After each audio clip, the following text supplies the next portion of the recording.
एक दिन औरत ने गलती से अपना लाल हीरो वाला हार छत पर सुखाने रख दिया।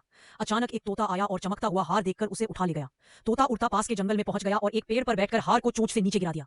नीचे एक बंदर बैठा था। उसने समझा ये कोई खिलौना है और जंगल में घूमने लगा। शहर में उस औरत ने जब हार गायब देखा तो रोने और चिल्लाने लगी, मेरा लाखों का हार, कोई तो मुझे ढूंढ दो। अगले दिन वह औरत जंगल पहुंची और देखा कि एक बंदर हार पहनकर पेड़ पर झूल रहा है। गुस्से में चिल्लाई, वो हार मेरा है। बंदर ने डरकर हार पास की नदी में फेंक दिया। हार पानी में डूब गया और एक मछली ने निकल लिया। औरत ने नदी में जाल डलवाया और मछली पकड़ ली। ऑपरेशन करवाकर हार तो निकाल लिया, लेकिन मछली की हालत बहुत खराब हो गई। अंत में औरत को अपनी गलती का एहसास हुआ। उसने मछली को एक बड़े एक्वेरियम में रखा और रोज उसे प्यार से खाना खिलाने लगी। अब मछली मुस्कुराती है क्योंकि उसे हार नहीं, दिल से मिला प्यार चाहिए। बेचारी मछली के लिए एक लाइक और सब।